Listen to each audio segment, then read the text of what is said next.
Paris Olympic 2024 में wrestling का final मुकाबला खेलने के लिए विनेश फोगाट ने क्या कुछ नहीं किया। फाइनल की एक रात पहले की कहानी अगर हम आपको बताएंगे तो आपके पैरों तले जमीन खिसक जाएगी। इतनी मेहनत शायद ही कोई और करता और इतना ज्यादा कुर्बानी भी शायद कोई और ही देता, लेकिन ये कुर्बानी जाया नहीं जाएगी।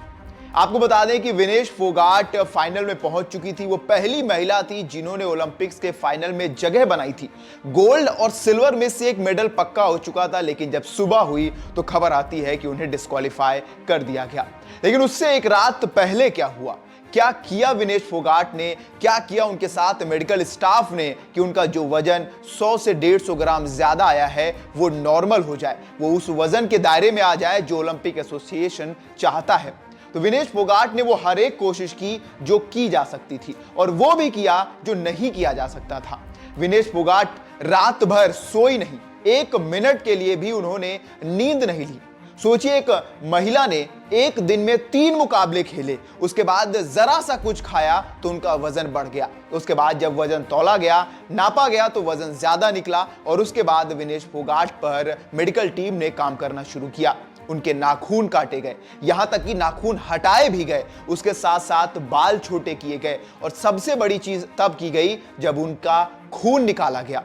उनसे कहा गया कि आप अपना ब्लड डोनेट कर दीजिए ताकि आपका वजन कम हो जाए। विनेश फोगाट इसके लिए भी राजी हो गई। इसके बाद बात और बढ़ गई तो कहा गया कि आप साइकिलिंग करिए। साइकिलिंग से वजन कम नहीं हुआ, स्किपिंग कराई गई तब भी वजन कम नहीं हुआ, यहां तक कि रात भर सोई नहीं थी विनेश फोगाट तब भी वजन कम नहीं हुआ। कभी कभी किस्मत का साथ ना मिलना भी शायद नुकसानदायक होता है।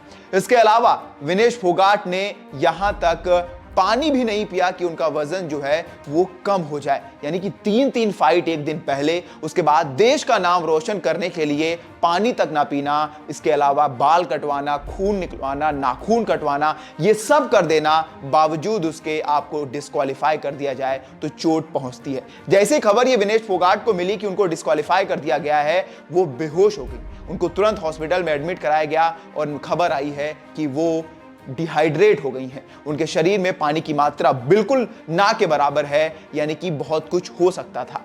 मेडिकल स्टाफ ने पूरी कोशिश की, लेकिन अंत में यह भी कहा कि हमें विनेश का ध्यान रखना था, उनकी हेल्थ को लेकर कुछ भी कॉम्प्रोमाइज नहीं करना था जिससे बात बिगड़ जाती। यानी विनेश ने वो पूरी कोशिश की जो की जा सकती थी। यहां तक कि कोई और होता तो शायद ये कोशिश नहीं करता, लेकिन उन्होंने किया। उन्होंने देश को सबसे आगे रखा और कोशिश की, लेकिन शायद किस्मत को यह मंजूर नहीं था, शायद ये दिल टूटना ही लिखा था।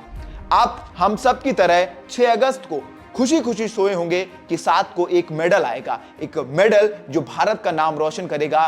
पहली महिला बनेंगी विनेश फोगाट जो ओलंपिक फाइनल में जाकर मेडल जीतेंगी। ये सब हम सोचकर सोए थे। सुबह हुई, सुबह अच्छी जा रही थी, लेकिन अचानक से ये खबर आती है जिससे हम और आप समेत पूरा देश टूट जाता है। प्रधानमंत्री का भी ट्वीट आया है, उसके साथ साथ खेल मंत्री का भी बयान आया है, विपक्ष के नेता राहुल गांधी का भी बयान आया है। पूरा देश जो है वो रोष में है। पूरा देश भौचक्का रह गया है कि 100 से 150 ग्राम वजन सिर्फ होने की वजह से डिस्क्वालीफाई कर दिया जाए तो ये चोट सालों साल याद रखी जाएगी। मेडल से आप बिल्कुल दहलीज पर खड़े थे, पर दहलीज पार नहीं कर पाई विनेश फोगाट। लेकिन हम सबको विनेश फोगाट पर गर्व है और होता रहेगा, और उम्मीद है कि अगले साल अब अगली बार ओलंपिक्स होगा तो वहां पर जाकर भारत का नाम रोशन करेंगी। आपको क्या लगता है हमें कमेंट करके बताएं। तब तक के लिए देखते रहें वन इंडिया हिंदी।